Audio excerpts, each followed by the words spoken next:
Hello mga ante! May i-repair tayo ngayon in 1, 2, 3. Tada! Ayan na po ang result ng ating ni-repair na bag.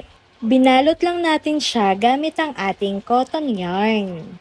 Kasi hindi daw magamit ni client dahil dumidikit sa damit niya yung rubber lining. Para na kasi siyang natutunaw, ewan siguro na initan or what or dahil natambak. Kaya naman imbis na itambak na lang ni client, nagawa natin ang paraan. Baka meron din kayong mga ganyan, PM lang. Thanks, bye!